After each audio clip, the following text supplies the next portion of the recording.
Today, we're hearing reaction to a story we first brought you last night involving Democratic U.S. Senate candidate Graham Platner. A New York Times article details accounts from some of Platner's former girlfriends who, according to the paper, described his behavior at times as intimidating and disturbing.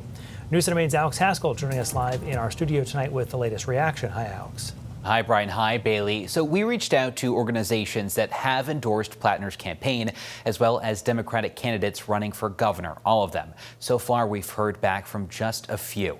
In the article, the most critical account comes from Lindsay Fifield, a conservative activist who says she dated Platner from 2013 to 2015.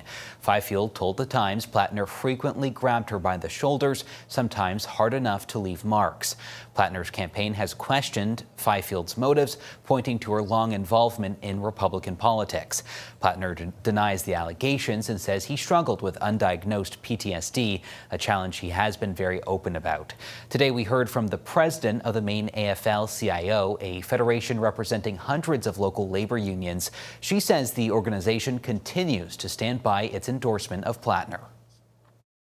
He's running his campaign in a way that is not just built to win an election, but is actually built to make the support to bolster him in working for those changes when he gets to Washington. And we're not surprised that attacks are coming from various corners because, of course, the status quo is threatened.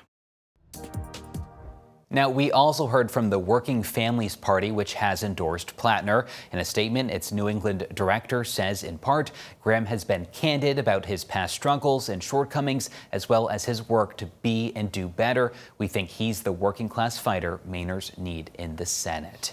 Now, at a campaign event today, News Center Maine asked Dr. Nirav Shah, who is running for governor and has previously endorsed Platner, for his reaction to the allegations laid out in the Times article.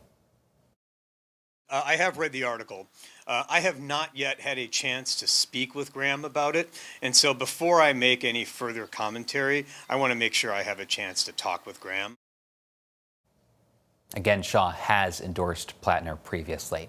We haven't heard back from any other Democrats running for governor, but Troy Jackson, who is campaigning with Platner in Bar Harbor tonight.